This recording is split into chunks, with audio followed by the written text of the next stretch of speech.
स्वागत है दोस्तों आप लोगों का आपके अपने YouTube चैनल हिंदी मंथन पर। मैं रणंजय सिंह आप लोगों का तहे दिल से स्वागत, अभिनंदन और वंदन करता हूं। आज हम लोग कालखंडों में भक्ति काल की शुरुआत करने वाले हैं। सबसे पहले तो हम लोग देखेंगे कि भक्ति काल की समय सीमा कब से कब तक की मानी गई है और फिर उसके बाद में उसके उपनाम कौन कौन से दिए गए हैं उस पर चर्चा करेंगे। फिर उसकी पृष्ठभूमि कैसे तैयार हुई उस पृष्ठभूमि के विषय में भी हम लोग विस्तार से चर्चा करेंगे। आइए हम लोग देखते हैं भक्ति काल के विषय में। क्या भैया, भक्ति काल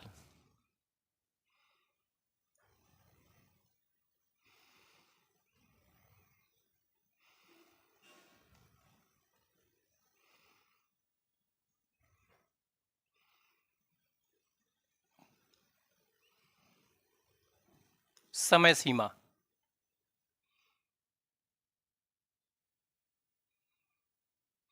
तो जो भक्ति काल की समय सीमा है भैया, वह 14वीं शताब्दी से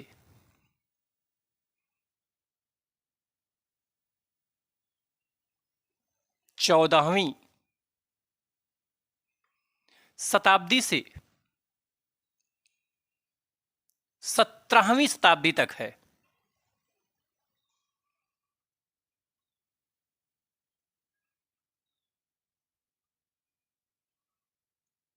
सत्रहवीं शताब्दी तक मानी जाती है। यदि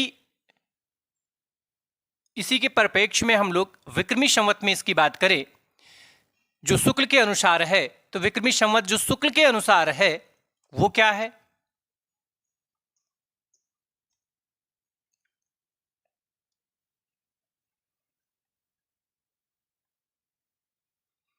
शुक्ल के अनुसार वो है 1375 विक्रमी संवत से 1700 विक्रमी संवत तक, विक्रमी संवत तक की समय सीमा है। ठीक है। अब भक्तिकाल को भक्तिकाल की संज्ञा देने का कारण क्या रहा? तो इसका सबसे बड़ा कारण यह रहा कि वास्तव में जो भक्तिकाल रहा, भक्तिकाल को भक्तिकाल कहने का कारण यह रहा कि जो 14वीं से 17वीं शताब्दी की समय सीमा रही, जो समय रहा, उस समय में भक्ति भावना की बड़ी प्रबलता थी। और भक्ति भावना की प्रबलता के कारण यदि प्रवृत्तियों के दृष्टि से देखा जाए तो उसे भक्तिकाल नाम देना ही सर्वथा उचित माना जाएगा। क्या लिख सकते हैं आप? लिख सकते हैं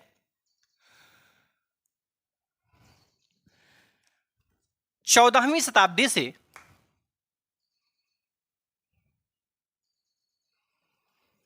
14वीं शताब्दी से 17वीं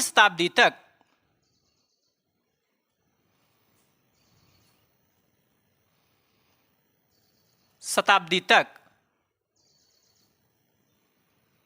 भक्ति भावना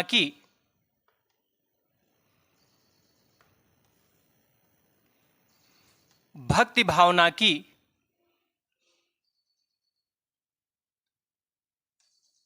प्रबलता रही।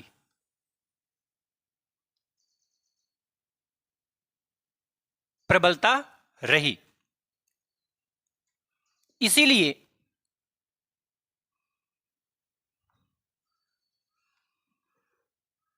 इसीलिए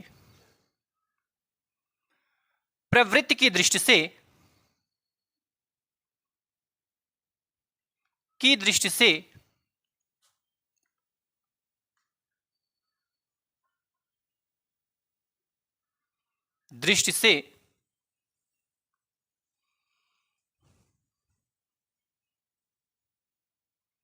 इस काल को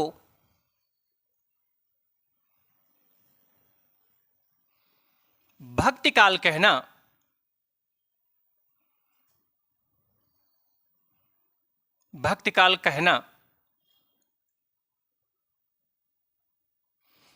उचित है।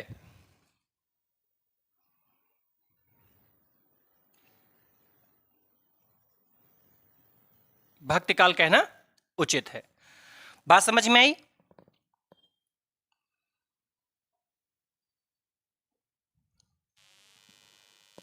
अब अगर हम बात करें कि वास्तव में भक्ति किसे कहते हैं, भक्ति किसे कहते हैं, तो आचार्य रामचंद्र शुक्ल ने चिंतामणि भाग 1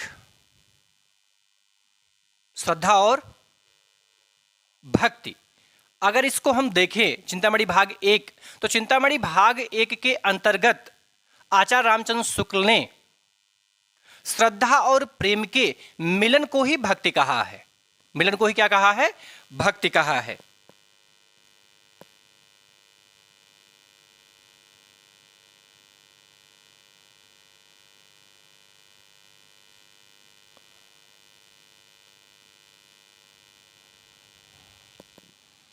आचार्य रामचंद्र शुक्ल के अनुसार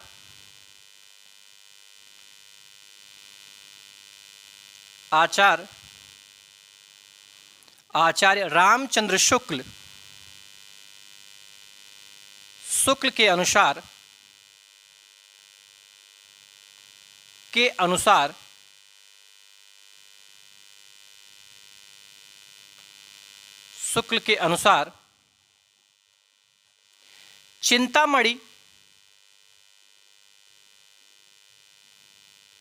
चिंतामणि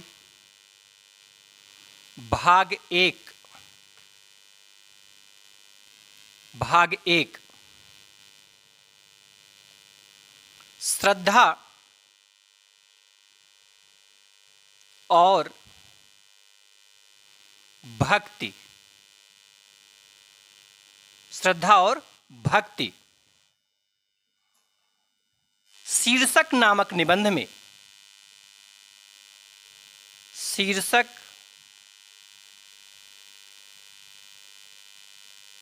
नामक निबंध में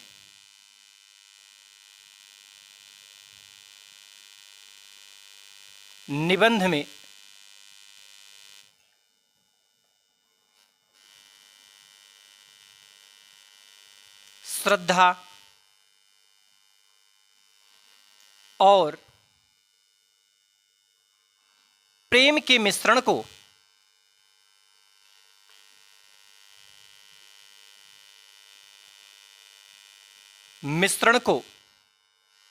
भक्ति कहा है।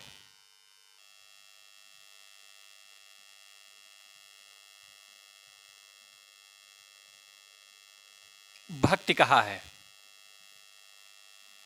बात समझ में आई? यदि आपसे पूछा जाए कि भक्तिकाल की समय सीमा क्या है, तो भक्तिकाल की समय सीमा जो है वो 14वीं शताब्दी से लेकर के 17वीं शताब्दी के मध्य का है। 14वीं शताब्दी से 17वीं शताब्दी के मध्य का है। अगर शुक्ल के अनुसार इसी की डेट हम लोग विक्रमी संवत में देखें तो आचार्य शुक्ल ने कहा कि 1375 विक्रमी संवत से लेकर के 1700 विक्रमी संवत तक की जो समय सीमा रही, वो समय सीमा किसकी रही? तो वो समय सीमा भक्तिकाल की रही। अब भक्तिकाल को भक्तिकाल नाम क्यों दिया गया, उसका कारण क्या रहा? तो ये कारण उसका है, वास्तव में जो 14वीं शताब्दी से जो 17वीं शताब्दी का जो समय सीमा रहा, 14वीं से 17वीं तक की जो समय सीमा रही, उस समय सीमा में जो भक्ति भावना थी, वो भक्ति भावना की क्या थी? प्रबलता थी। वास्तव में इसके पहले आदिकाल चला। आदिकाल में आपने खूब अच्छे से देखा कि आदिकाल में जितने भी ग्रंथ लिखे गए वो कहीं ना कहीं वीरस प्रधान थे। उसमें मारकाट युद्धों का ही वर्णन दिया गया था। वास्तव में इंसान उस समय, क्योंकि हमारा जो भारत देश था उस समय बहुत छोटे छोटे टुकड़ों में बटा हुआ था। एक राजा दूसरे राजा को देखना नहीं चाहता था और एक राजा दूसरे राजा के राज्य को हड़पना चाहता था, जिसकी वजह से उन लोगों के बीच में हमेशा युद्ध होता रहता था। युद्ध करते करते करते करते वहां की जो जनता थी वो त्रस्त हो गई थी, परेशान हो गई थी, जिसकी वजह से वो चाहते थे उनको शांति मिले, सुकून मिले। वो युद्ध करना नहीं चाहते थे, जिसकी वजह से उनके मन में भक्ति के जो बीज थे वे अंकुरित होने शुरू हो गए और फिर उनके अंदर भक्ति भावना का प्रकाश होना शुरू हो गया। वहीं एक तर्क और भी दिया जाता है कि भक्ति भावना के पहले मुसलमानों का आक्रमण हमारे देश भारत पर होना शुरू हो गया था। जो मुस्लिम क्रूर और आतताई शासक थे, उन्होंने सबसे पहले भारत की जनता को बहुत प्रताड़ित किया, बहुत मारा, हर तरीके से उनके धर्म को परिवर्तित करना चाहा, हर तरीके से उनको दुखित करना चाहा, आहत करना चाहा, जिसकी वजह से उनका मन इतना आहत हो गया, उनको ये लग गया कि अब हमारा कोई जननायक नहीं है, कोई भी ऐसा नहीं है जो हमारे प्राणों की रक्षा कर सके और हमें स्वतंत्रता की जिंदगी प्रदान कर सके। तो ऐसी स्थिति में इंसान का जो आकर्षण था वो ईश्वर के प्रति हो गया। आपको भी खूब अच्छे से पता है कि कोई भी व्यक्ति ईश्वर की आराधना या भक्ति उस वक्त तक नहीं करता है जब तक उसे समाज के व्यक्ति से सहारे की उम्मीद होती है, और जब उसके सहारे की उम्मीद समाज से पूर्ण रूप से समाप्त हो जाती है तब व्यक्ति के मन में भक्ति भावना के बीज अंकुरित होते हैं। जब वह महसूस करता है कि अब मेरी इस मुसीबत में कोई भी मदद नहीं कर सकता है, तब इंसान के हाथ आपस में जुड़ जाते हैं और आंखें बंद होकर के केवल ईश्वर का ध्यान होता है कि हे प्रभु, इस समय मेरे प्राणों की रक्षा केवल आप कर सकते हैं, आपके अलावा हमारे प्राणों की रक्षा कोई भी नहीं कर सकता है। और फिर वहीं पर जो भक्ति की भावना है, उस भक्ति भावना को जो बीज है उसका अंकुरण होना शुरू हो जाता है। तो एक कारण उसका यह भी माना गया। ठीक है, आगे समझते हैं। तो ये वही कारण रहा ना कि 14वीं से 17वीं शताब्दी की जो समय सीमा रही, उस समय भक्ति भावना की प्रबलता थी, और भक्ति भावना की प्रबलता के कारण जो प्रवृत्ति है, उस प्रवृत्ति के आधार पर यदि हम देखें, प्रवृत्ति की दृष्टि से अगर हम देखें, तो ये जो काल रहा, इस काल को भक्ति काल कहना सर्वथा उचित रहेगा। सर्वथा क्या रहेगा? उचित रहेगा। इसीलिए इस काल को भक्ति काल कहा गया। 14वीं से 17वीं शताब्दी के समय सीमा को क्या कहा गया? भक्ति काल कहा गया। अब वास्तव में भक्ति कहते किसे हैं? भक्ति कहते किसे हैं? ये तो भक्ति काल कहने का कारण हो गया। और ये आखिर भक्ति कहते किसे? किसे आप भक्ति कहेंगे? तो आचार्य रामचंद्र शुक्ल, जो आचार्य रामचंद्र शुक्ल हैं, इनका एक निबंध भैया, उस निबंध का नाम है श्रद्धा और भक्ति। यह श्रद्धा और भक्ति जो है, यह इनके एक निबंध संग्रह है, चिंतामणि। चिंतामणि भाग 1 जो दिया गया है, चिंतामणि भाग 1 के अंतर्गत ही श्रद्धा और भक्ति नामक एक निबंध है। उस निबंध के अंतर्गत उन्होंने इस बात को स्वीकारा। उन्होंने कहा कि वास्तव में जो श्रद्धा है, श्रद्धा और प्रेम, जब ये दोनों ही चीजें आपस में मिलती हैं, जब ये दोनों ही चीजें आपस में मिलती हैं, तब जाकर के उत्पत्ति किसकी होती है? तब उत्पत्ति होती भैया भक्ति की उत्पत्ति होती है। जब आपके मन में ईश्वर के प्रति श्रद्धा जागेगी, ईश्वर के प्रति प्रेम अनुराग उत्पन्न होगा, तब जाकर के स्वतः ही भक्ति की उत्पत्ति हो जाएगी। बात समझ में आई? भक्ति की उत्पत्ति कैसे होती है? भक्ति की उत्पत्ति जब श्रद्धा और प्रेम आपस में मिल जाते हैं, तो श्रद्धा और प्रेम के मिलन से ही उत्पत्ति किसकी होती है? भक्ति की उत्पत्ति होती है। यहां तक की बात समझ में आ गई होगी तो आप इसका एक स्क्रीनशॉट लें और इसके आगे की चीजों की चर्चा मैं आपसे करता हूं। यहां याद करने का विषय वस्तु इतना है, आपसे पूछा जाए कि भक्ति काल की समय सीमा किस शताब्दी से किस शताब्दी तक मानी जाती है, तो 14वीं शताब्दी से 17वीं शताब्दी के मध्य मानी जाती है। आचार्य रामचंद्र शुक्ल के अनुसार इसकी समय सीमा क्या है? तो 1375 से 1700 तक का है। ठीक है, 1700 तक का है। आपसे पूछा जाए कि भक्ति भावना की प्रबलता किस शताब्दी से किस शताब्दी के मध्य रही, तो 14वीं शताब्दी से 17वीं शताब्दी के मध्य रही।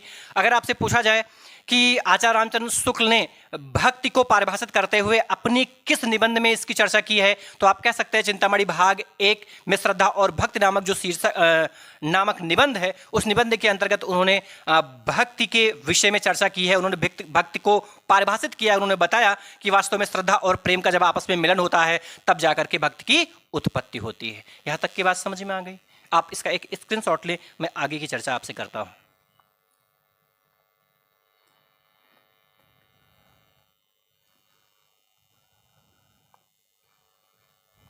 चलिए आगे देखते हैं। बात करें इसके उपनामों की, आखिर भक्ति काल को और किन किन नामों से जाना गया और किसने कौन सा नाम दिया। ठीक है, ये बहुत जरूरी है। जैसे हम लोगों ने आदिकाल का नामकरण पढ़ा, ठीक वैसे ही भक्ति काल का भी नामकरण है, ठीक वैसे ही रीत काल का भी नामकरण है, ठीक वैसे ही आधुनिक काल का भी नामकरण है। अलग अलग विचारक रहे और अलग अलग विचारकों ने अलग अलग तर्कों के आधार पर अलग अलग तर्कों के आधार पर अलग अलग नामकरण किया। वो हमें नामकरण पता होना चाहिए कि स्वर्णकाल किसने कहा, भक्तिकाल को भक्तिकाल किसने कहा, भक्तिकाल को पूर्व मध्यकाल किसने कहा, भक्तिकाल को माध्यमिक काल किसने कहा। ये जानना हमारे लिए बहुत ही ज्यादा जरूरी है। ठीक है,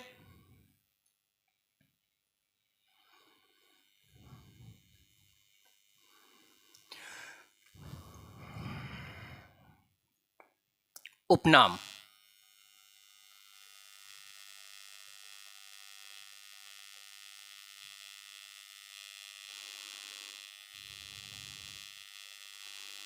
तो भक्तिकाल को तो भक्तिकाल कहा जाता है। अब भक्तिकाल को भक्तिकाल किसने कहा? तो भक्तिकाल को भक्तिकाल दो लोगों ने कहा है। एक तो आचार्य रामचंद्र शुक्ल, आचार्य रामचंद्र शुक्ल,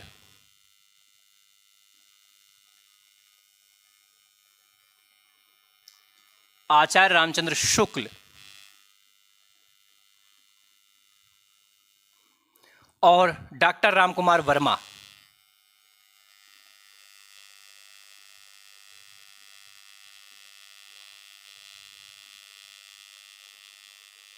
रामकुमार वर्मा, ये दो लोग ने भक्तिकाल को भक्तिकाल कहा, भक्तिकाल को भक्तिकाल कहा। ठीक है, पूर्व मध्य काल, तो पूर्व मध्यकाल भी भैया दो लोगों ने कहा। पूर्व मध्यकाल एक तो हजारी प्रसाद द्विवेदी ने कहा, आचार्य हजारी प्रसाद द्विवेदी, हजारी प्रसाद द्विवेदी। दूसरे नंबर पर है गणपति चंद्रगुप्त, गणपति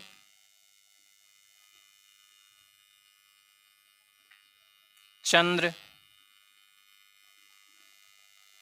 गुप्त, और स्वर्णकाल भी इसे कहा गया।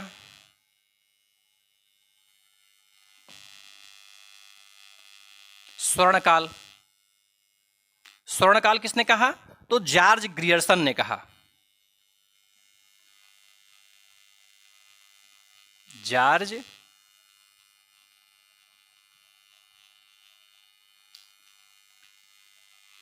ग्रियर्सन ने कहा। ठीक है, माध्यमिक काल,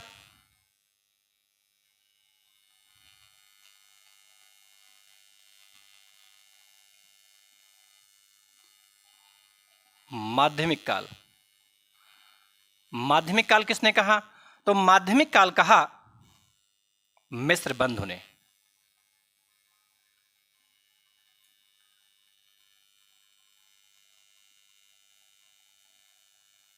मिस्र बंधु ने कहा।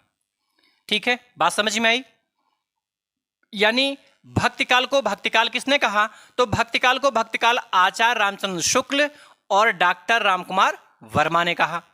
फिर आपसे पूछा जाए कि भक्तिकाल को पूर्व मध्यकाल किसने कहा? तो भक्तिकाल को पूर्व मध्यकाल आचार्य हजारी प्रसाद द्विवेदी और गणपति चंद्र गुप्त ने कहा। फिर आपसे पूछा जाए कि भक्तिकाल को स्वर्णकाल किसने कहा? बहुत महत्वपूर्ण, बहुत बार परीक्षा में पूछा गया है। वो तो यही पूछ लिया गया है कि वास्तव में किस काल को स्वर्णकाल की संज्ञा दी गई है? तो भक्तिकाल को ही स्वर्णकाल कहा गया। क्यों कहा गया? कारण जान लो। वास्तव में भक्तिकाल में ही कबीर, सूर, तुलसी, बिहारी ऐसे महान महान लोग पैदा हुए जिन्होंने लोगों की विचारधाराओं में परिवर्तन कर दिया और एक नए युग की स्थापना कर दी। और हमारा जो हिंदी साहित्य था अपने चरमोत्कर्ष पर जो था वो इसी भक्तिकाल में ही रहा। इसलिए ही भक्तिकाल को स्वर्णकाल की संज्ञा दी गई। किसके द्वारा दी गई? तो भक्तिकाल को स्वर्णकाल जो कहा गया वह जॉर्ज ग्रियर्सन के द्वारा कहा गया। बहुत महत्वपूर्ण, पेपर में हर बार पूछा जाता है। और छोटी छोटी जो परीक्षाएं होती जैसे यूपीपी, यूपीएसआई, उसके बाद में ये अपना बीएड का एंट्रेंस होने वाला है, तो बीएड एंट्रेंस में भी इस प्रश्न के आने की संभावना पूरी पूरी है। आगे की अगर मैं चर्चा करूं कि माध्यमिक काल, तो भक्ति काल को माध्यमिक काल किसने कहा? तो भक्ति काल को माध्यमिक काल मिस्र बंधुओं ने कहा। किसने कहा? मिस्र बंधुओं ने कहा। अब इसमें से भैया कुछ नाम आपको याद करने पड़ेंगे कि भक्ति काल को भक्ति काल किसने कहा? आचार्य रामचंद्र शुक्ल ने कहा। आप ये जरूर याद करके रखेंगे। आपसे पूछा जाए पूर्व मध्यकाल किसने कहा? तो पूर्व मध्यकाल हजारी प्रसाद द्विवेदी ने कहा, जो मुख्य हैं, जिन्होंने पहले कहा, मैं उनका नाम ले रहा हूं, ये आपको याद करना है। और स्वर्ण काल किसने कहा? तो जॉर्ज ग्रियर्सन ने कहा। आपसे पूछा जाए कि भक्ति काल को पूर्व मध्यकाल किसने कहा? तो हजारी प्रसाद द्विवेदी ने। या फिर आपसे कहा जाए कि पूर्व मध्यकाल किस काल को कहा जाता है? भक्ति काल को या फिर रीतिकाल को, या फिर दोनों को, या फिर किसी को नहीं? तो आपको पता होना चाहिए पूर्व माने होता है पहले। पूर्व माने पहले। तो पहले भक्ति काल आया कि पहले रीतिकाल आया? जाहिर सी बात पहले भक्ति काल आया, इसलिए पूर्व मध्यकाल हम किसे कहते हैं? तो भक्ति काल को ही हम पूर्व मध्यकाल कहते हैं। ये बात भी आपको दिमाग में रखना होगा। स्वर्ण काल किसने कहा? जॉर्ज ग्रियर्सन ने कहा। माध्यमिक काल किसने कहा? तो मिस्र बंधुओं ने कहा। यहां तक की बात समझ में आ गई? तो आप इसका भी एक स्क्रीनशॉट लें। हम लोग इसके आगे चलते हैं।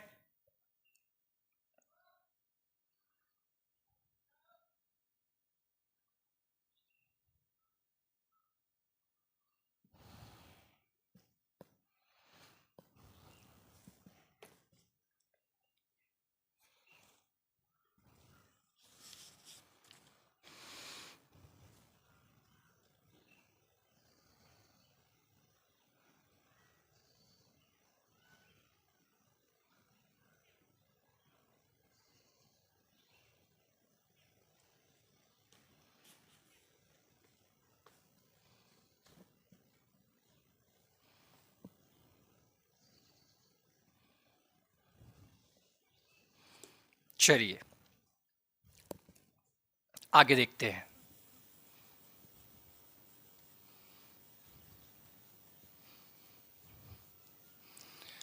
आपसे पूछ लिया जाए कि जो भक्ति शब्द है, वह भक्ति शब्द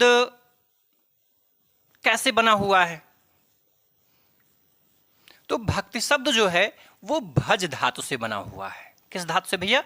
भज धातु से। और भज का अर्थ क्या होता है? तो एक तो जाप करना होता है ना? एक भाग लेना होता है ना? भाग लेना होता है, ठीक है। एक सेवा करना होता है ना? बहुत सारे उसके अर्थ होते हैं, आप लिखेंगे इसमें।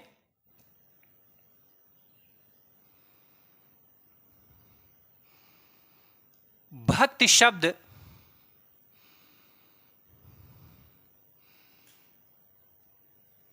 संस्कृत भाषा के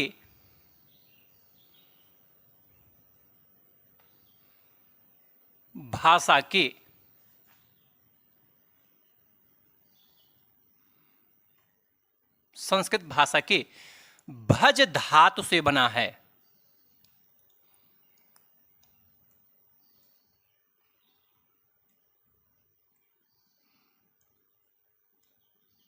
भज धातु से बना है। भज का अर्थ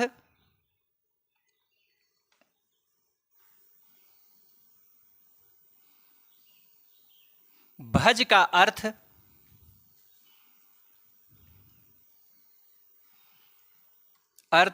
भाग लेना,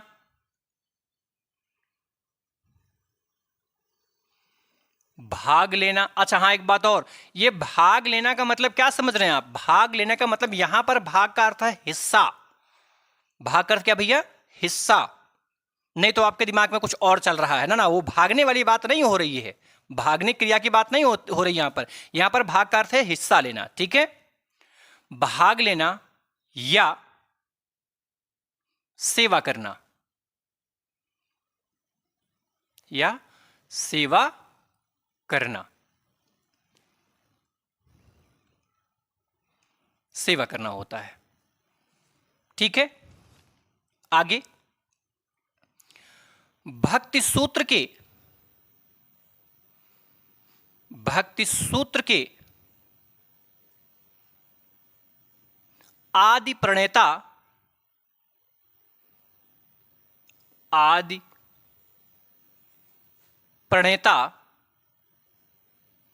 नारद मुनि माने जाते हैं। नारद मुनि माने जाते हैं।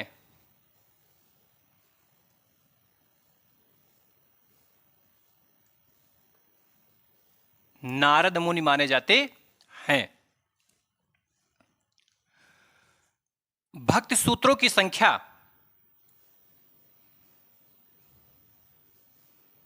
भक्ति सूत्रों की कुल संख्या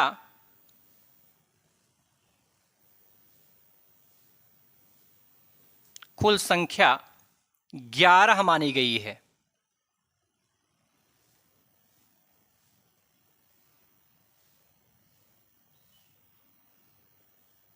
11 मानी गई है।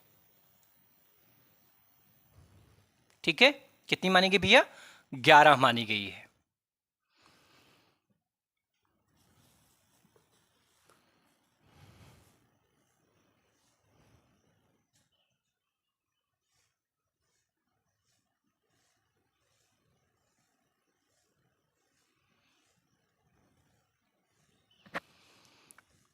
गुण है, रूप है, पूजा है, स्मरण है, दास्य है, कांता है, वात्सल्य है, आत्म है, तन्मय है, परम विरह है और संख्या शक्ति है। ठीक है, तो ऐसे जो है 11 आपके भक्ति सूत्र हैं। इसको याद करना कोई बहुत बड़ी बात नहीं, मतलब बहुत महत्वपूर्ण नहीं है आपके लिए, इसलिए उसके विषय में लिखवाना कोई वो बनता नहीं है। जो महत्वपूर्ण है उतना हम लोग लिखेंगे, है ना। जैसे आपसे पूछा जाए कि वास्तव में भक्ति शब्द संस्कृत भाषा के किस धातु से बना हुआ है, तो भज धातु से बना हुआ। किस धातु से भैया? भज धातु से बना हुआ है। इसका अर्थ क्या होता है? तो इसका अर्थ होता है भैया भाग लेना होता है, या इसका अर्थ होता है सेवा करना। क्या होता है? सेवा करना होता है। आपसे पूछा जाए जो भक्ति सूत्र है उस भक्ति सूत्र के आदि प्रणेता कौन है? ठीक है, तो आदि प्रणेता नारद मुनि माने जाते हैं। आपको पता है कि भक्ति भावना के जो प्रबल समर्थक रहे वो नारद मुनि ही रहे। नारद मुनि के द्वारा ही हम मानते हैं कि भक्ति भावना का जन्म हुआ था। ठीक है, इसलिए आदि प्रणेता उनके कौन माने जाते हैं? नारद मुनि। और नारद मुनि के अनुसार नारदीय भक्ति सूत्र जो है उसे भक्ति सूत्र कहिए या शुद्ध नाम उसका तो ये है नारदीय भक्ति सूत्र। तो नारदीय भक्ति सूत्र जो है उसकी कुल संख्या कितनी है? तो नारदीय भक्ति सूत्र की संख्या कुल 11 है। कितनी भैया? 11 संख्या है। 11 संख्या बताई गई है। तो इतना समझ में आ सकता है आपको, है ना। आपसे पूछा जाए भक्ति काल की समय सीमा क्या है, तो 14वीं शताब्दी से 17वीं शताब्दी के मध्य। भक्ति शब्द संस्कृत भाषा के किस धातु से बना हुआ है? भज धातु से। इस भज धातु का अर्थ क्या होता है? भाग लेना या सेवा करना। पूछा जाए जो भक्ति सूत्र है उस भक्ति सूत्र के आदि प्रणेता कौन है? नारद। फिर आपसे पूछा जाए कि भक्ति सूत्र की कुल संख्या कितनी है? 11। और फिर आपसे पूछा जाए नारदीय भक्ति सूत्र, दूसरे तरीके से पूछता है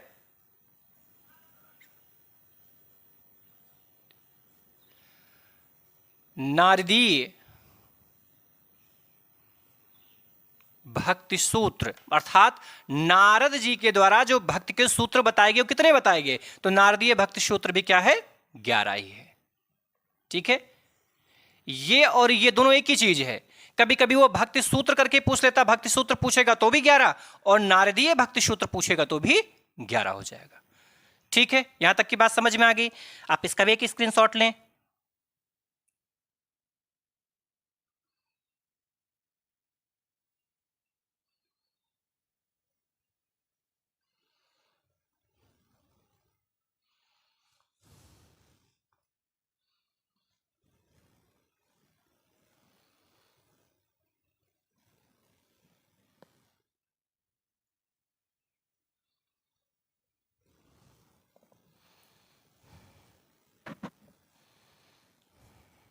आगे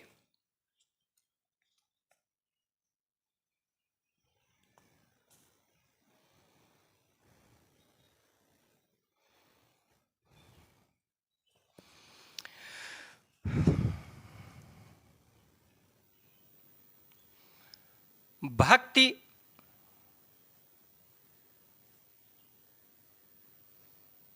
शब्द का सर्वप्रथम प्रयोग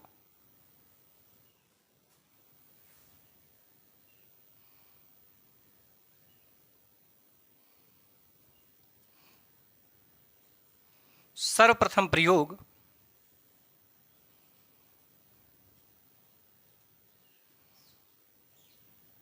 श्वेता श्वेतर, श्वेता श्वेतर उपनिषद में किया गया है।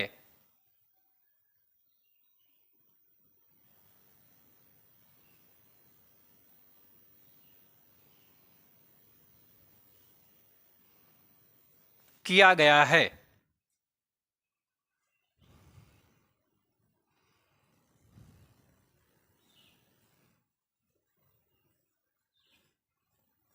किया गया है।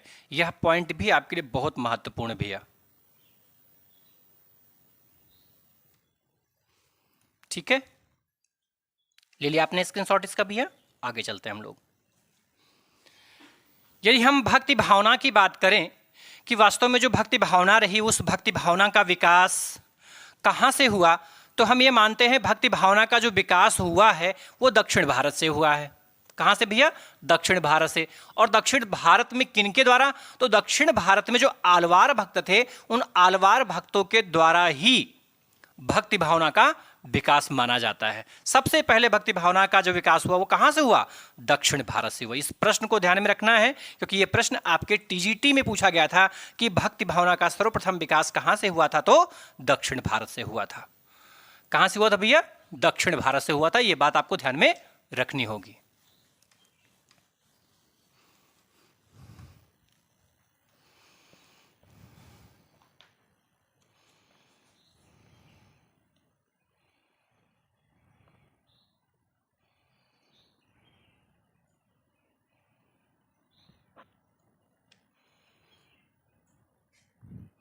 भक्ति भावना का विकास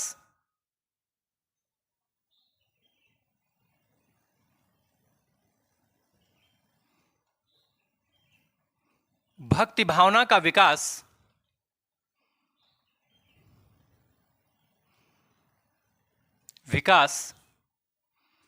दक्षिण भारत से माना जाता है।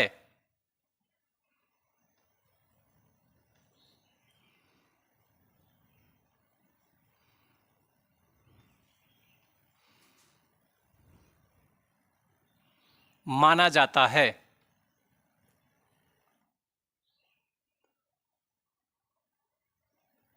आपने साउथ इंडियन मूवी देखी होगी।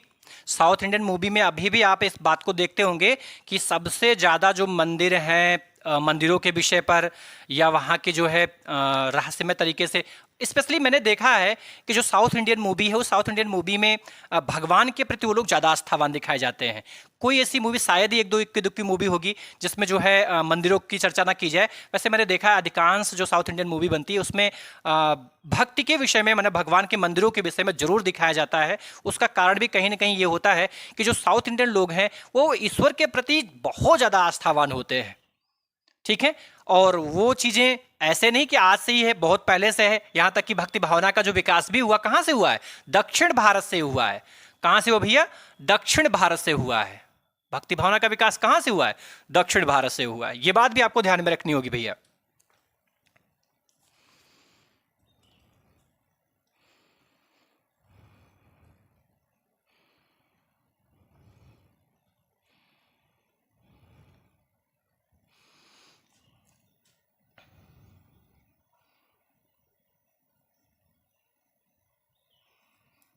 भक्ति भावना का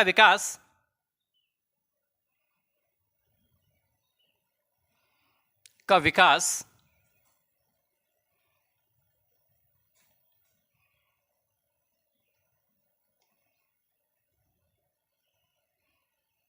द्रविड़ व आलवार भक्तों के द्वारा हुआ।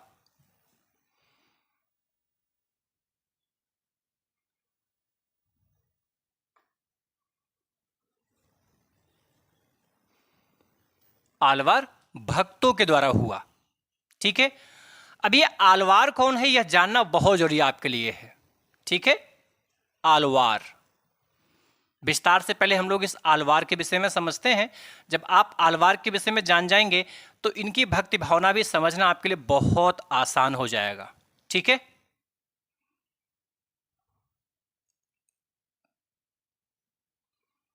पहली बात, आलवार भक्तों की संख्या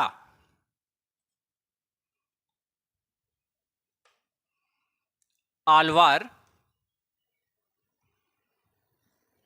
भक्तों की संख्या पेपर में पूछा जा चुका है। आलवार भक्तों की संख्या कितनी भैया? 12। कितनी संख्या? 12। आपसे पूछा जाए नाथों की संख्या 9, सिद्धों की संख्या 84, आलवार भक्तों की संख्या 12। बात समझ में आई? नाथ कितने हैं? 9 हैं। और सिद्ध कितने हैं? 84 हैं। और आलवार कितने हैं? 12। मैंने पढ़ाया इसको, ठीक है। यदि नहीं ध्यान में है तो आप पीछे वाले वीडियो जरूर देखें।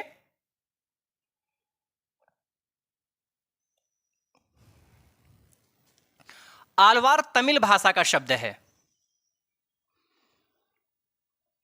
आलवार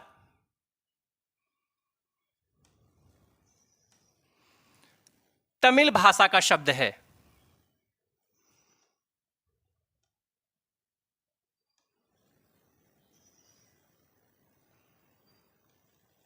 तमिल भाषा का शब्द है।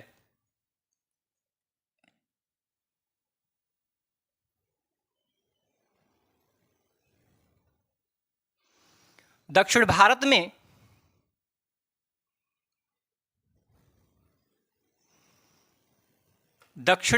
में वैष्णव धर्म के अनुयायियों को वैष्णव धर्म के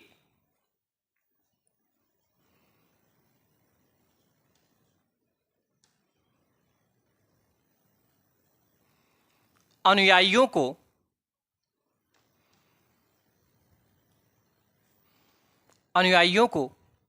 आलवार कहा जाता है।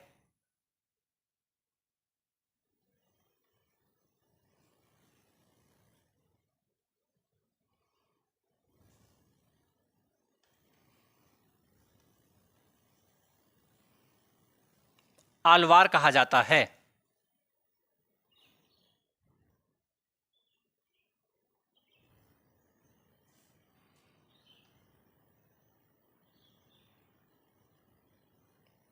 आलवार कहा जाता है, ठीक है।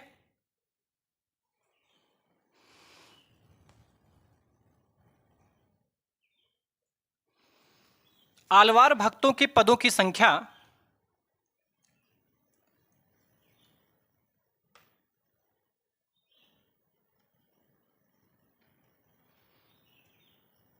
आलवार भक्तों के पदों की संख्या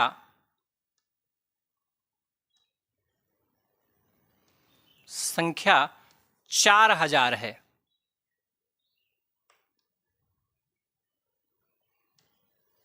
कितनी भैया? 4000 है। और इनके जो पद हैं वो कहां लिखे गए हैं? तो आलवार भक्तों के ये 4000 पदों का उल्लेख दिव्य प्रबंधम में किया गया है।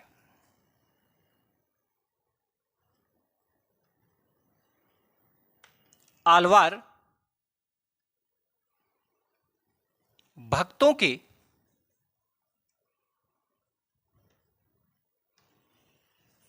4000 पदों का उल्लेख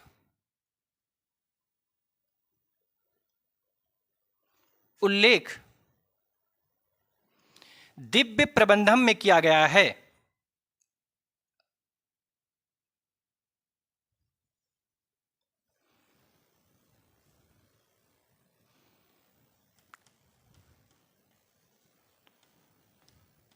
दिव्य प्रबंधम में किया गया है।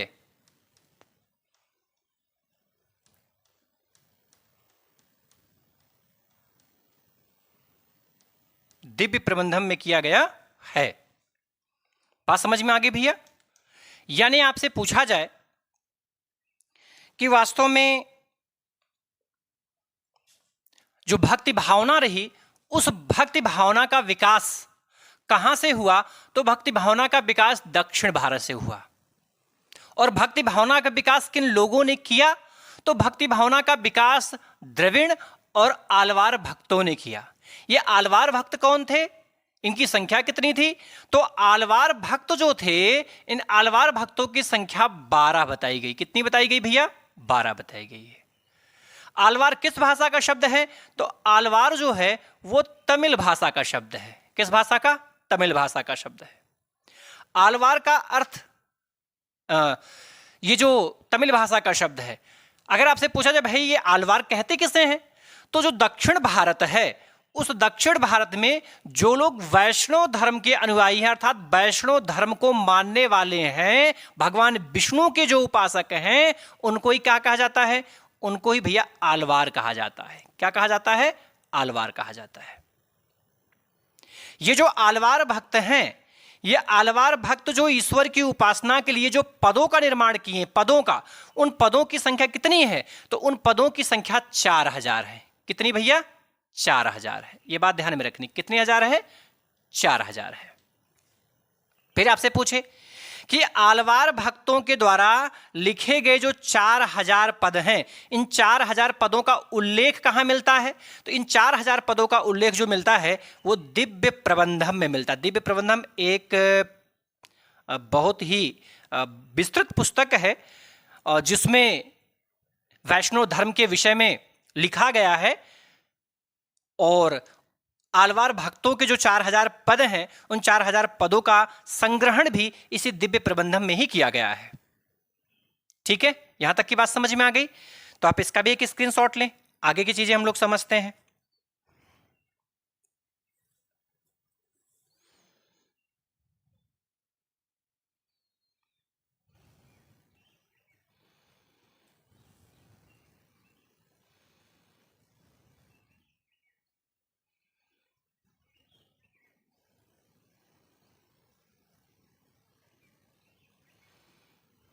लिख लिया भैया? ये तो दक्षिण भारत की स्थिति रही। उत्तर भारत में जो भक्ति भावना रही,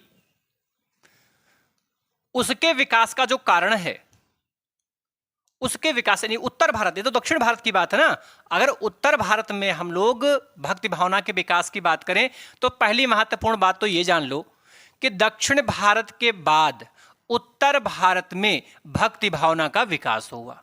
और उत्तर भारत में जो भक्ति भावना विकसित हुई, उसका सबसे बड़ा कारण इस्लामिक सत्ता का हिंदुओं का बहुत ज्यादा परेशान कर देना, त्रस्त कर देना, उनकी बर्बरता, उनकी क्रूरता, उनके प्रति जो अत्याचार था, ये कहीं ना कहीं इन सारी चीजों के बाद में ही, जब इंसान बहुत आहत हुआ, बहुत परेशान हुआ, तब जाकर के दक्षिण भारत में भक्ति भावना का उदय हुआ।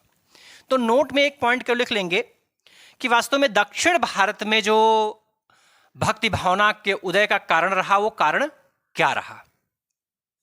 ठीक है, उत्तर भारत में भक्ति भावना के विकास का मुख्य कारण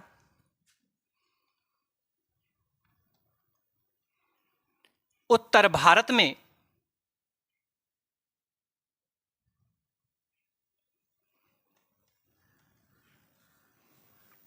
भक्ति भावना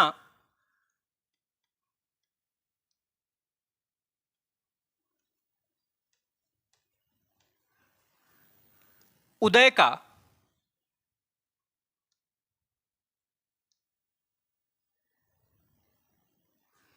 मुख्य कारण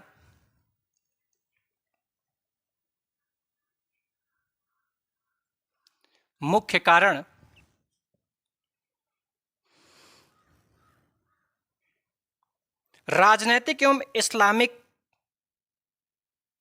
बर्बरता थी।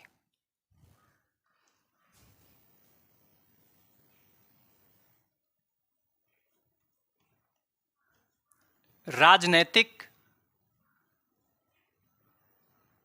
एवं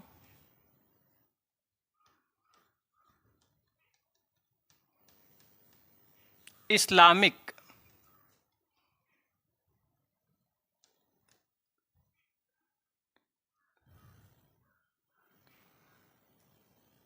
बर्बरता थी।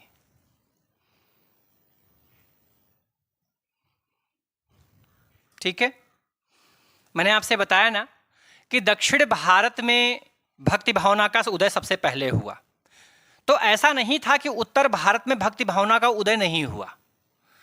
जैसे दक्षिण भारत में भक्ति भावना के उदय के मुख्य कारणी आलवार भक्त माने जाते हैं, ठीक वैसे ही दक्षिण भारत में जो भक्ति भावना का उदय हुआ उसका मुख्य कारण वहाँ की जो राजनैतिक दशा थी और जो इस्लामिक धर्म का क्रूरता था, उनकी बर्बरता थी, ये कारण बने उत्तर भारत में भक्ति भावना के उदय के। उस समय जो राजनीतिक स्थिति थी, आपने उसमें देखा था कि इस्लामिक सत्ता अपने प्रभुत्व पर थी, मतलब इस्लामिक सत्ता अपने चरम पर थी।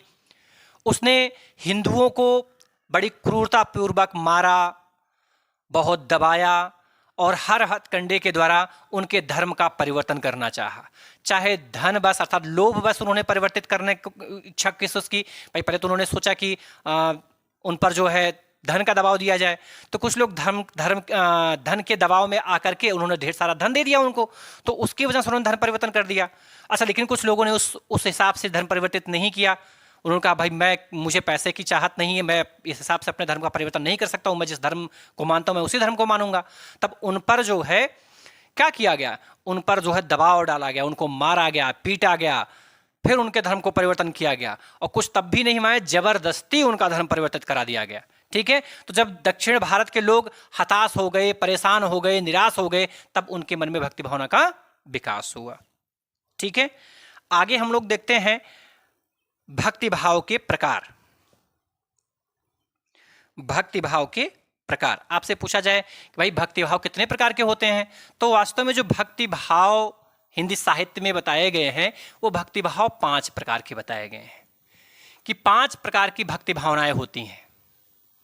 5 तरीके से लोग ईश्वर को अलग अलग तरीके से मानते हुए ईश्वर की उपासना और आराधना करते हैं।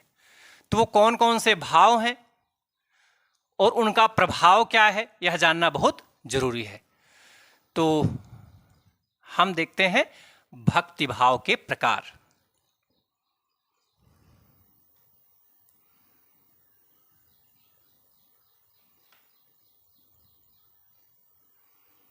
आपसे पूछा जाए भक्ति भाव के कितने प्रकार हैं, तो भक्ति भाव के 5 प्रकार हैं। कौन कौन से हैं, तो उसमें पहला है भैया, पहला ही जो भक्ति भाव है वो क्या भैया, माधुर्य भाव की भक्ति।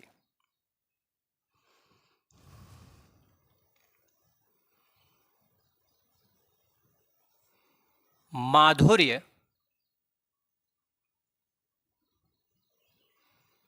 भाव की भक्ति, या माधुर्य भाव की भक्ति ठीक रहेगा, 1 नंबर पर है। ठीक है, इस माधुर्य भाव की भक्ति में 2 लोगों का नाम आता है। एक नाम आता है कबीर का, कबीरदास। आपसे पूछा जाए कबीरदास जी का भक्ति भाव क्या था, तो माधुर्य भाव। और मीरा,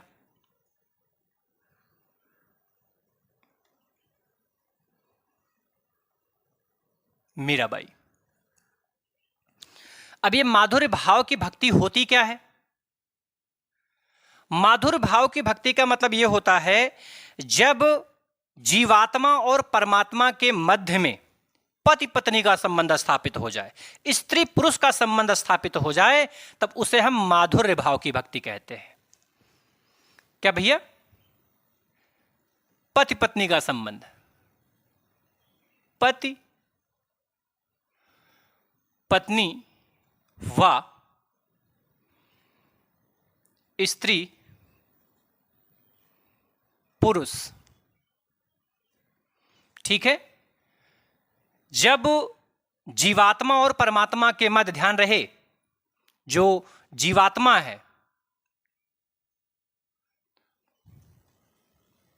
और जो परमात्मा है, जब जीवात्मा और परमात्मा के मध्य में चाहे पति पत्नी का संबंध स्थापित हो जाए, चाहे स्त्री और पुरुष का संबंध स्थापित हो जाए, तो उस भक्ति को ही हम क्या कह देते हैं, तो उस भक्ति को हम माधुर्य भाव की भक्ति कहते हैं। आपको खूब अच्छे से पता है कि कबीरदास ने स्वयं क्या कहा है कि मैं भगवान राम की बहुरिया, मैं क्या हूं? मैं भगवान राम की बहुरिया हूं। तो भगवान राम की बहुरिया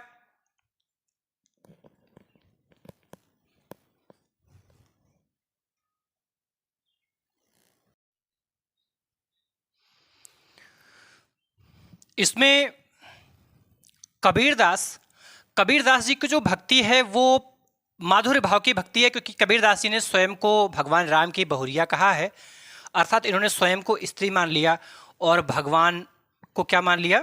पुरुष मान लिया। ठीक है, अर्थात इनमें भी स्त्री पुरुष संबंध स्थापित हो गया, इनमें भी पति पत्नी संबंध स्थापित हो गया। और मैंने आपको बताया था जब जीवात्मा और परमात्मा के मध्य में स्त्री पुरुष संबंध या पति पत्नी संबंध स्थापित हो जाता है, तब उस प्रकार की भक्ति को हम क्या कहते हैं? माधुर्य भाव की भक्ति।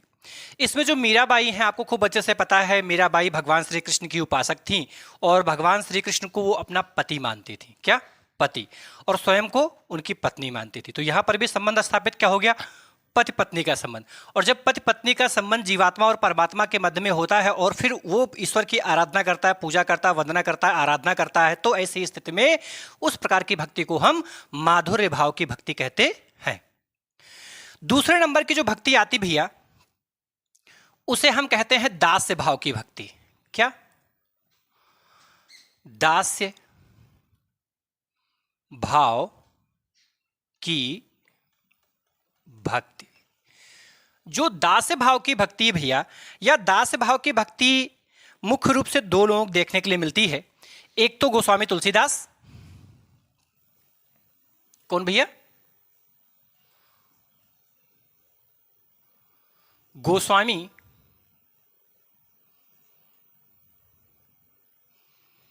तुलसीदास। और दूसरे नंबर पर आते हैं हनुमान जी। हनुमान जी, गोस्वामी तुलसीदास और हनुमान जी की जो भक्ति थी वो कैसी थी? दास्य भाव की। ध्यान रहे, दास भाव की भक्ति उस वक्त उत्पन्न होती है जब जीवात्मा व परमात्मा के मध्य में क्या उत्पन्न हो जाए भैया? तो जीवात्मा और परमात्मा के मध्य में जब, अर्थात उसमें परमात्मा को क्या मान लिया जाए? परमात्मा को स्वामी मान लिया जाए। क्या मान लिया जाए? स्वामी मान लिया जाए। और जीवात्मा स्वयं को क्या मान ले? उनका दास मान ले। क्या मान ले? दास। अर्थात जब जीवात्मा और परमात्मा के मध्य में स्वामी और दास का संबंध स्थापित हो जाता है, तो इस प्रकार की भक्ति को ही हम दास्य भाव की भक्ति कहते हैं।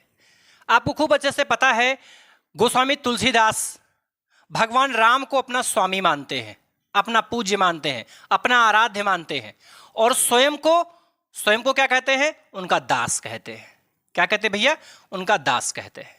तो जब जीवात्मा और परमात्मा के मध्य में दास और स्वामी का संबंध स्थापित हो जाए, तब उस प्रकार की भक्ति को हम दास्य भाव की भक्ति कहते हैं। और इस प्रकार की भक्ति दो लोगों की थी, गोस्वामी तुलसीदास और हनुमान स्वामी की।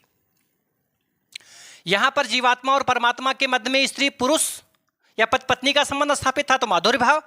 और जब दास और स्वामी का संबंध हुआ तो दास्य भाव की भक्ति हो गई। दो बात समझ में आ गई दोनों? चलिए, अब हम लोग तीसरे प्रकार की भक्ति के विषय में समझते हैं। तीसरी प्रकार की जो भक्ति है उसे हम कहते हैं भैया वात्सल्य भाव की भक्ति। क्या? वात्सल्य भाव की भक्ति। इसको मिटा दे। चलिए,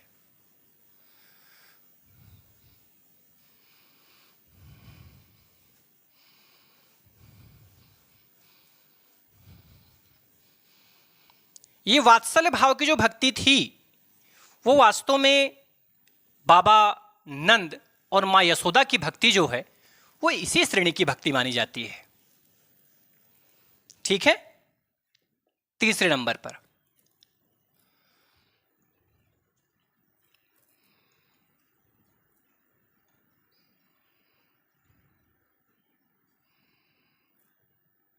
वात्सल्य भाव की भक्ति।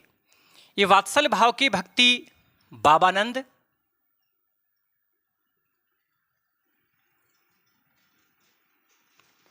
और मां यशोदा की है। मां यशोदा, ये दोनों की भक्ति जो है वो किस प्रकार की है? दास्य भाव, वात्सल्य भाव की। वात्सल्य भाव की भक्ति का मतलब ये होता है जब जीवात्मा व परमात्मा के मध्य में, इसमें जीवात्मा स्वयं को क्या मान ले, चाहे वो अपने आप को मां मान ले, चाहे वो अपने आप को बाप मान ले या पिता मान ले, पिता मान ले, और जो जीवात्मा है उसे क्या माने? उसे पुत्र माने। क्या माने? पुत्र। तो जब जीवात्मा और परमात्मा के मध्य में मां बाप, जीवात्मा और परमात्मा के मध्य में पिता और पुत्र का संबंध स्थापित हो जाए, माता और पुत्र का संबंध स्थापित हो जाए, तब इस प्रकार की भक्ति को हम क्या कहते हैं? वात्सल्य भाव की भक्ति। जब जीवात्मा और परमात्मा के मध्य में पिता पुत्र का संबंध स्थापित हो जाए, मां और पुत्र का संबंध स्थापित हो जाए, तो उस प्रकार की भक्ति को हम वात्सल्य भाव की भक्ति कहते हैं। क्योंकि आपको खूब अच्छे से पता है, जो बाबा नंद हैं वो बाबा नंद भगवान श्री कृष्ण को क्या मानते हैं? अपना पुत्र मानते हैं। मां यशोदा क्या मानती है? तो मां यशोदा भगवान श्री कृष्ण को भगवान नहीं मानती हैं, क्या मानती हैं? अपना पुत्र मानती हैं। तो जब जीवात्मा और परमात्मा के मध्य में पिता पुत्र या मां और पुत्र का संबंध स्थापित हो जाए, तो उसको ही हम क्या कहते हैं? तो उसको ही हम वात्सल्य भाव की भक्ति कहते हैं। क्या कहते हैं? वात्सल्य भाव की भक्ति कहते हैं। अगला है साख्य भाव की भक्ति।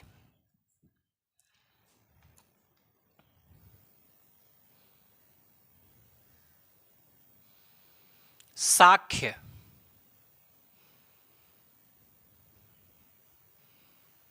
साख्य भाव की भक्ति।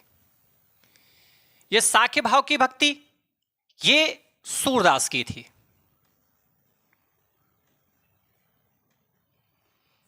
ठीक है। जब जीवात्मा और परमात्मा के मध्य में जो जीवात्मा है वो जीवात्मा परमात्मा को क्या माने? अपना मित्र मान ले। क्या मान ले भैया? मित्र मान ले। आपको पता है जो सूरदास हैं, सूरदास भगवान श्री कृष्ण को क्या मानते हैं? अपना मित्र ही तो मानते हैं। और साख्य मतलब सखा, साख्य मतलब सखा, और सखा माने क्या होता है? मित्र ही तो होता है। क्या होता है? मित्र। अर्थात जब ईश्वर को ईश्वर ना मानते हुए ईश्वर को क्या मान लिया जाए? मित्र मान लिया जाए, तो उस प्रकार की भक्ति को हम क्या कहते हैं? साख्य भाव की भक्ति कहते हैं। और इस प्रकार की भक्ति किसकी थी? सूरदास की भक्ति थी। क्योंकि भगवान श्री कृष्ण को सूरदास भगवान नहीं मानते हैं, उनको स्वामी नहीं मानते हैं, उनको क्या मानते हैं? अपना मित्र मानते हैं। क्या मानते हैं? मित्र मानते हैं। तो जब परमात्मा और जीवात्मा के मध्य में मित्र का संबंध स्थापित हो जाए कि तुम तो हमारे मित्र हो, जब मित्रवत व्यवहार करते हुए ईश्वर की आराधना की जाए, पूजा की जाए, वंदना की जाए, तो उस प्रकार की भक्ति को हम क्या कहते हैं? तो उस प्रकार की भक्ति को हम साख्य भाव की भक्ति कहते हैं। बात समझ में आ गई? आगे है शांत भाव की भक्ति। 5वें नंबर पर आती है शांत भाव की भक्ति। कैसी भक्ति भैया? शांत भाव की भक्ति। और शांत भाव की भक्ति में आपको खूब अच्छे से पता है कि जब ज्ञान की बात की जाए, किसकी बात हो? ज्ञान की बात हो,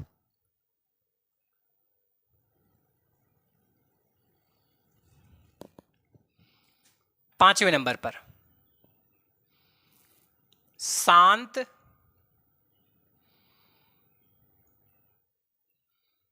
भाव की भक्ति। शांत भाव की भक्ति, ऐसी भक्ति किसकी है? श्री रामानुजाचार्य की। श्री रामानुजाचार्य जो हैं उनकी जो भक्ति है वो शांत भाव की भक्ति है। कैसी भक्ति? शांत भाव की भक्ति है। यह भक्ति का मतलब क्या है? शांत भाव की जो भक्ति होती है भैया, उस भक्ति में ज्ञान का मिश्रण होता है। शांत भाव की भक्ति में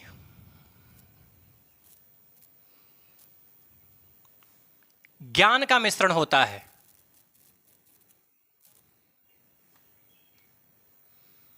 ज्ञान का मिश्रण होता है।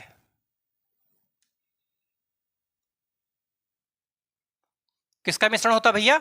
ज्ञान का मिश्रण होता है। जो सनातन धर्म की भक्ति है,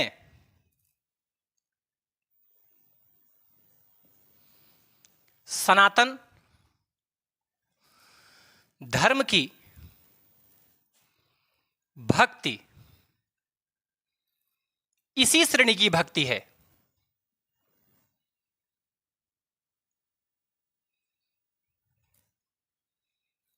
इसी श्रेणी की भक्ति है। इसी श्रेणी की भक्ति है। ठीक है। और यह शांत भाव की भक्ति किसकी है? रामानुजाचार्य की है। और जो शांत भाव की भक्ति होती है उसमें किसका मिश्रण होता है? ज्ञान का मिश्रण होता है। और किनकी भक्ति को आप शांत भाव की भक्ति मानते हैं? तो जो सनातन धर्म के अनुयायी होते हैं उनकी जो भक्ति होती है वो शांत भाव की भक्ति मानी जाती है। तो ये भक्ति के पांचों प्रकार की चर्चा आज हो गई है। आज की क्लास को मैं यहीं पर स्थगित करूंगा। इसके आगे की चीज़ों की चर्चा मैं अगले क्रम में करूंगा। लेकिन जाने से पहले आपसे निवेदन करता हुआ जाता हूं कि कृपया आप हमारे इस वीडियो को लाइक करें, हमारे इस चैनल को सब्सक्राइब करें, कमेंट करें और ज़्यादा से ज़्यादा लोगों के पास में शेयर करें, जिससे कि और लोगों को भी इसका लाभ मिल सके। यदि आपको कहीं पर कोई भी पॉइंट कम समझ में आया है, कोई दिक्कत हो रही है, तो आप अपना प्रश्न जो है कमेंट बॉक्स में रख सकते हैं। धन्यवाद।